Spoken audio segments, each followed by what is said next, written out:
railway yards of the White Pass and Yukon Railway.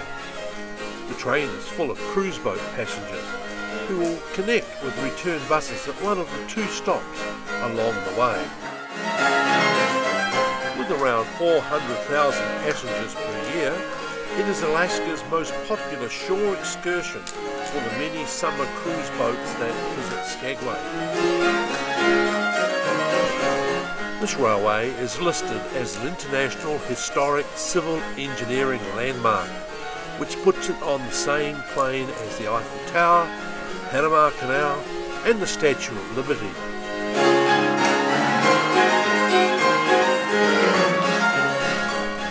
During the 26 miles from Skagway at sea level to the summit, we rise 2,865 feet.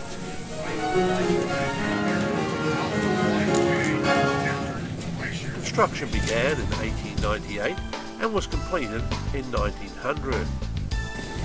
Hundreds of workers were employed and 450 tons of explosive was used to blast through the mountain rock.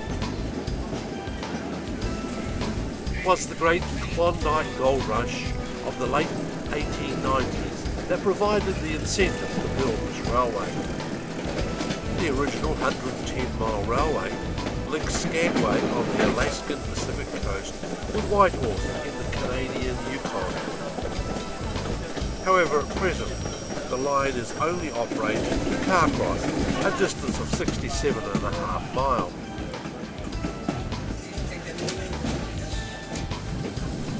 The economics of constructing a terrace for the railway around the steep mountain faces caused the owners to decide on just a narrow gauge railway of 3 feet wide. The company didn't just have to face physical hardships, there were difficulties with the Skagway Council and local crime boss Sophie Smith.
As the trip progresses, we get some spectacular views. We can even see the snow-capped Chilkoot Mountains 60 or more miles away. It's a photographer's delight.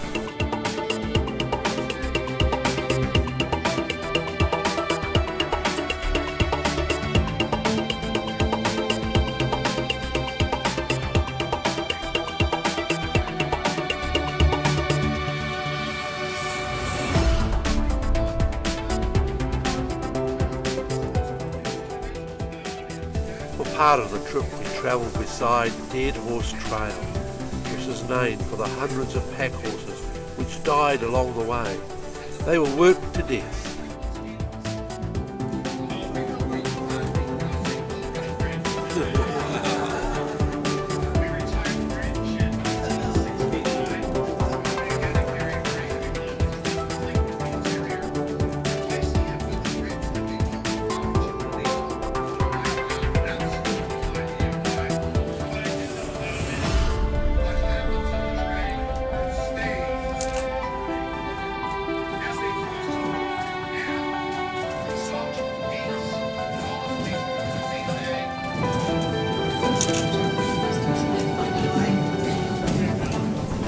Thousands of prospectors climbing the pass were stopped at the Canadian border.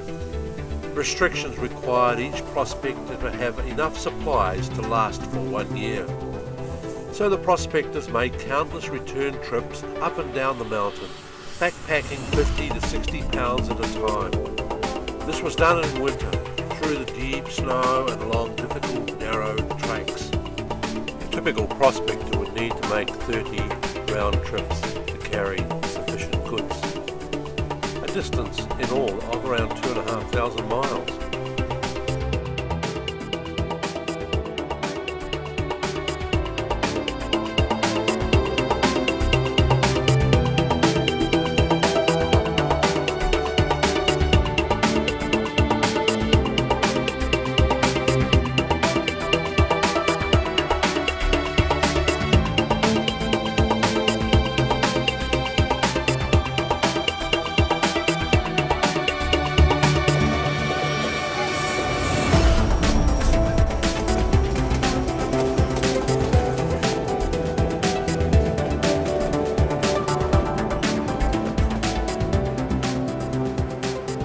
So we reach Fraser in Canada, where the Canadian Customs can check our passports and visas, and some passengers will board buses for the next part of their journey.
In 1898, the prospectors built a large tent city on the shores of Lake Bennett.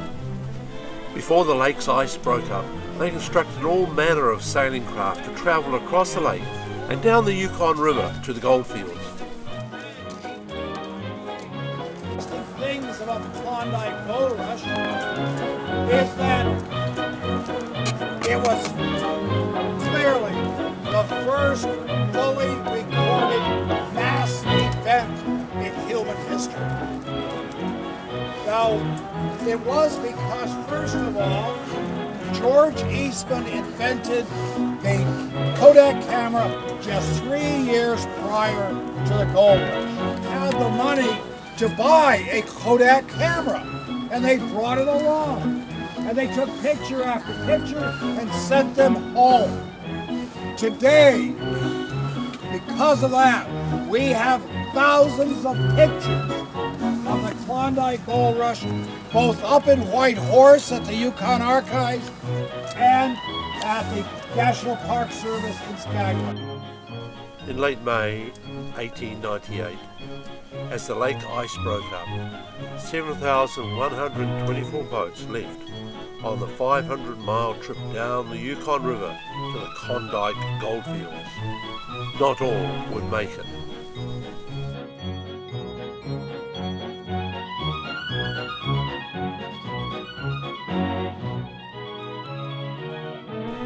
Lunch is provided at Bennett's in the railway station dining room, a filling meal of Irish stew and bannocks.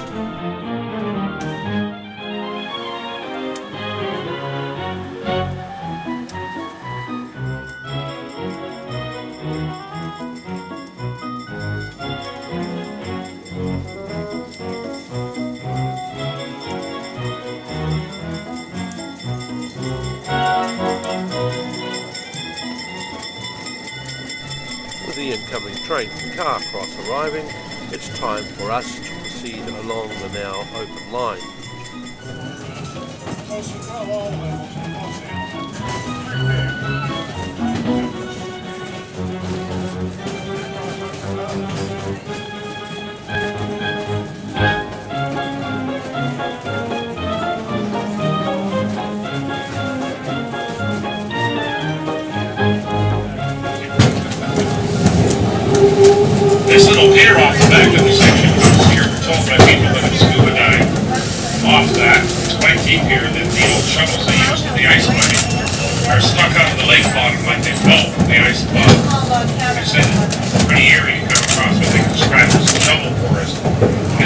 of the lake.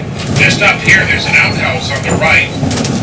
They kept it well stocked with the breeding material because the bear might come between you and your bed at night.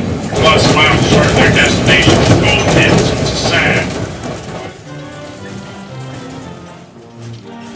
This is all the pedestrian bridge you see before the big rail bridge. Carcross. Nothing to do with motor vehicles, but caribou crossing. And it's here that our train journey will finish. But before we carry on, it's a chance to wander around the small settlement, look at the historic monuments,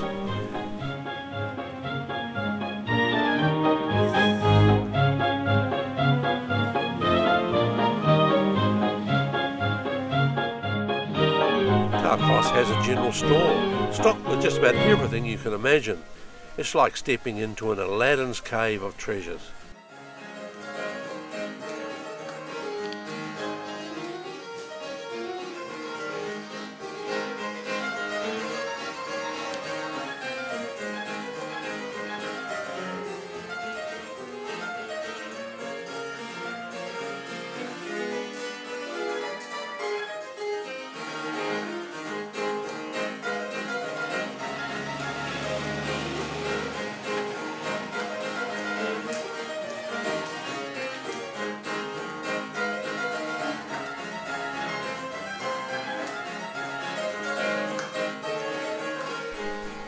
And we can inspect the remains of the old paddle steamers that once plied along the Yukon River.